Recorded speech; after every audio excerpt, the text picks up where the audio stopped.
Well, folks, you are all certainly welcome back to the channel. Keith here from Commander Hoops. If this is your first time viewing the channel, please do like and subscribe. I've no filter. I'll say it how it is. Some people will like it, some people won't. I don't really care.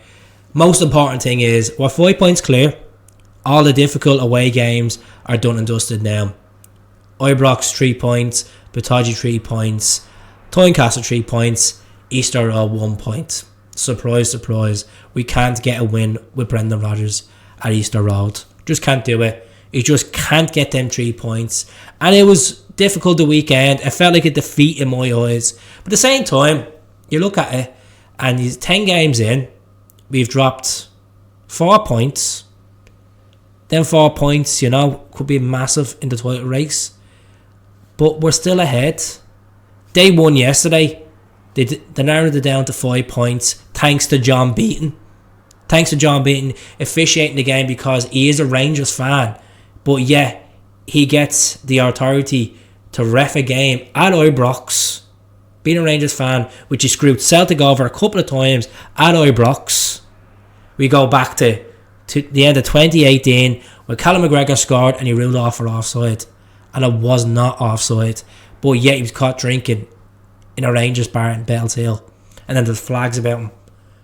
Scottish football need to look at itself. Really, the SFA need to look at itself and realise you cannot have Rangers fans officiating Rangers games. It just can't happen. Play the game fair, officiate the fair way, but 9 minutes, 2 penalties, 56 penalties awarded to Rangers since 2016, since they've been in the league, since 2016. Altogether 68 penalties in Scottish domestic football since 2016. Shocking behaviour. It's up to Celtic to get it together. And what I mean get it together is we need to get rid of the deadwood.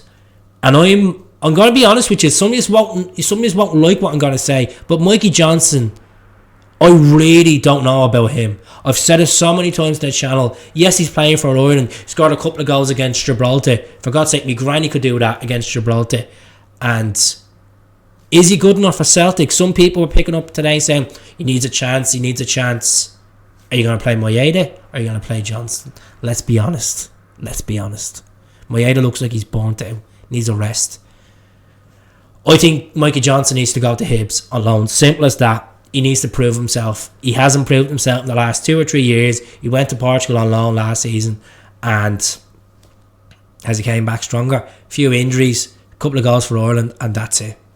Hasn't proved it. A couple of shots against Marshall, but people are saying, oh, you really tried in the game. Did we win the game? No, we didn't win the game. We didn't win the game because Hibs were defensively good and we weren't clinical. Oh comes on. Oh hasn't scored for Celtic this season. He's been absolute dirt. He's not good enough for Celtic. He's going to need to move on because he's not Celtic calibre. Yes, he came in, he scored a few goals. I was excited about him, like every fan would be, but he's not good enough for Celtic. Celtic need to go out and splash the cash in this January transfer window. We have money there from the Champions League. We have money there from revenue, from other sources of revenue, and we're still not getting the players that Brendan would probably need. We're going out and buying all this malarkey of 10 players, 8 players.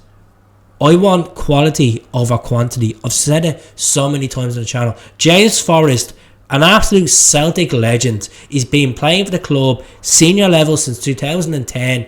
He is done. Yes, he hit the crossbar the other day. He has not scored this season. He's got loads of football in his belt and he still hasn't scored. He's done. He's a legend. Thank you very much for your time.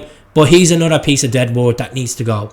That needs to, yeah, honorary that he's played over 450 games for Celtic, scored over 100 goals and whatever. But it's about the now, not the past. It's about now. Make it a stance, because if we come back from European games and we have the European hangover and we're dropping points before Christmas and playing them in the new year, and they actually fancy their chances and beat us at Celtic Park, which the chances are quite slim, that's when you fuck it up. That's when you make a mess of it. Because we have our Asian players going away in the Asian Games tournament, the Asian Cup, and what we're gonna do? Where's our Depth of squad. Mikey Johnson, that's injured every second week. James Forrest, that can't score. Oh, that hasn't scored this season. I'm sorry, folks. The midfield situation, David Turnbull, last year's contract, hit and miss. He has good games there and then. Out at home, still trying to settle. I'm not feeling it, folks. We're 5 points clear, and he might say, calm down, Keith.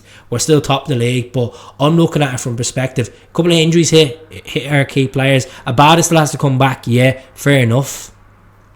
Maeda looks burnt out. Atate's out until the new year. Kyogo gets a bad injury and before the Asian Games. You know, this could happen. It could happen. Let's look at the logic. We need to strengthen. We should never, ever got rid of Giakoumakis. I know people are saying he was never going to get ahead of Kyogo. Should have given him a better deal and let him fight for that jersey. Simple as that. That's what happens in football. Strikers get unhappy. They have to make a statement and come off the bench and start banging goals in. So, I'm just a bit annoyed with the whole situation, folks. I really am annoyed. I just feel like we haven't brought the quality just in. Yang just can't settle. Marco Toledo, not to scratch. Can't get used to the Scottish game. Can't get used to the pace of training. Like what? Brendan Rodgers has taken a shit mess. A shit mess. Yes, we won a treble. I just feel like the recruitment this summer hasn't not been up to standard. We got names in the door, we got names out the door, but it still hasn't been up to standard. Some people say, oh, you might be jumping the boat, Keats. At the end of the day, we're still top. We haven't lost a game, but I'm telling you, the strength of that squad from the bench, it doesn't encourage me. It doesn't get me excited. We're a top team in Scotland. Let's go out and splash the cash and get the right players in. Let me know what you think. You think I'm over dramatic? Are you agreeing with me? Let me know in the comments. Hell.